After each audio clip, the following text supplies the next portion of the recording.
subscribe to my channel and also press this bell icon. नमस्कार दोस्तों, आज कलमवीर विचार मंच और साहित्य संस्कृति समाचार चैनल के सौजन्य से आयोजित इस काव्य गोष्ठी में आप सभी का हार्दिक स्वागत है।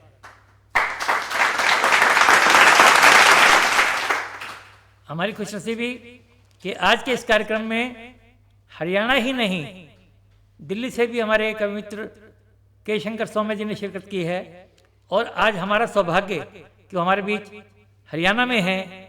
हरियाणा के सभी साहित्यकारों की ओर से, सभी कवियों की ओर से मैं उनका स्वागत करता हूं और आमंत्रण देता हूं कि वो आएं और हमें अपनी कविताओं से रूबरू कराएं, हमसे रूबरू हों। नमस्कार। साहित्य संस्कृति समाचार और कलमवीर मंच का ये साझा आयोजन है जिसको आप अपने YouTube पर देख रहे हैं और मैं आपका दोस्त के शंकर सौम्य करता हूँ आपका बहुत सारा, इतना सारा स्वागत और आप सभी का वंदन, अभिनंदन, आप सभी को नमस्कार। और उपस्थित हुआ हूँ लेकर के एक पिटारा जिसमें बहुत सारी कविताएं, तो लीजिए उसमें से कुछ कविताएं प्रस्तुत करता हूँ आपके सामने। हिंदी के विषय में कुछ मैं आपको बताता हूँ। हिंदी भाषा वैसे यकीनन बहुत खूबसूरत भाषा है और होगी भी, क्यों ना हो, कि हिंदी जैसी कोई भाषा है नहीं। हालांकि हमें किसी और भाषा से कोई आपत्ति भी नहीं है, लेकिन हिंदी जो है वो उससे अधिक प्रेम है, वो होना भी चाहिए। तो हिंदी के लिए समर्पित कुछ पंक्तियां देखिएगा कि हिंदी भाषा बोलिए दीजिए इसको मान, हिंदी भाषा बोलिए दीजिए इसको मान, ये दिलवाएगी हमें दुनिया में पहचान। दुनिया में पहचान करेंगी गर्व हवाएं, विजयी बनेगा सत्य, खिलेंगी वेद ऋचाएं। और कहते हैं कवि सौम्य हमें है पूरी आशा, नमन करेगा विश्व श्रवण कर हिंदी भाषा।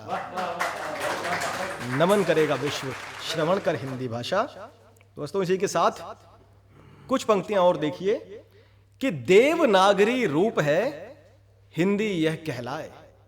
देवनागरी रूप है हिंदी यह कहलाए, सहज सरल स्वर वाहिनी सब इसके पर्याय।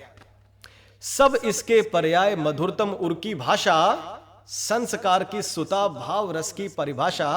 और उर मंथन से सौम्य निकलती शब्द गागरी, हिंदी हो चिरनवल अमर हो देवनागरी। हिंदी हो चिरनवल अमर हो देवनागरी। अगला अगली पंक्तियां देखिए कि हिंदी भाषी देश में अंग्रेजी का राज। साथियों, मैं फिर बता दूं, अंग्रेजी से मुझे कोई आपत्ति नहीं है, किसी भी भाषा से मुझे कोई आपत्ति नहीं है, बस हिंदी से प्रेम थोड़ा सा ज्यादा है और होना चाहिए। भाई क्यों नहीं होना चाहिए, क्योंकि हमारा देश है और जहां पर हिंदी की जरूरत है तो हिंदी ही बोलनी चाहिए। हाँ, अगर हम बाहर कहीं जाते हैं जहां कोई हिंदी नहीं समझता है, अंग्रेजी बोल रहे, वो एक अलग बात है। यहां पर हिंदी का सम्मान ज्यादा होना चाहिए, मुझे ऐसा लगता है। इसके लिए मैंने ये कहा था कि हिंदी भाषी देश में अंग्रेजी का राज, सिसक रही संवेदना, आहत है मन आज, आहत है मन आज, अजब ये दौर है आया, अंधकार चहुं ओर पड़ा पश्चिम का साया।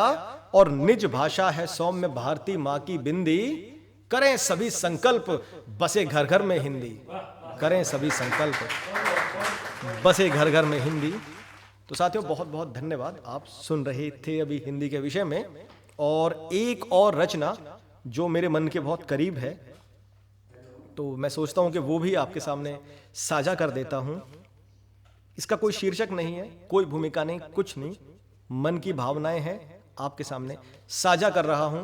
ध्यान दीजिएगा कृपया कि जब नन्हा सा कोई बचपन मजदूरी में पिस जाता हो, जब नन्हा सा कोई बचपन मजदूरी में पिस जाता हो, मन में बसा हुआ हर सपना आंखों से रिस जाता हो, जब जर्जर तन पर दोबारा से करता हूं। जब जर्जर तन पर जब नन्हा सा कोई बचपन मजदूरी में पिस जाता हो, जब नन्हा सा कोई बचपन मजदूरी में पिस जाता हो, मन में बसा हुआ हर सपना आंखों से रिस जाता हो, जब जर्जर तन पर कोई कपड़ा कई जगहों से घिस जाता हो, बहती हो आंसू की धारा और चेहरा मुस्काता हो, तब साहस करके कोई लेखनी भावों में अनुभव को जनती है।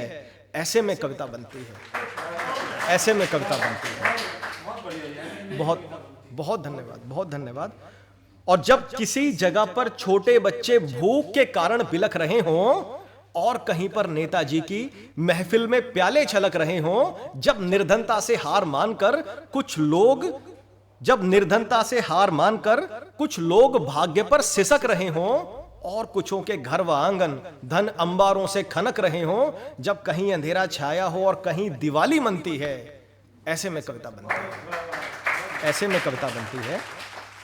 और देखिए कि जब सच से नाता रखने वाले अन्यायों से हार रहे हों, जब सच से नाता रखने वाले अन्यायों से हार रहे हों, रिश्वत लेकर कुछ अधिकारी सच की गरिमा को मार रहे हों, जब कपटी और बेईमान लोग झूठे आडंबर धार रहे हों और सभी बेबस होकर के उनको ही स्वीकार रहे हों, जब अहंकार अभिमानों की हर ओर ध्वजाएं तनती हैं, ऐसे में कविता बनती है, ऐसे में कविता बनती है, ऐसे में कविता बनती है। बहुत बहुत धन्यवाद।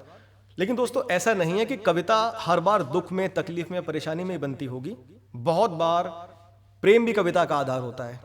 तो प्रेम पर आधारित कुछ पंक्तियां भी देख लीजिएगा कृपया।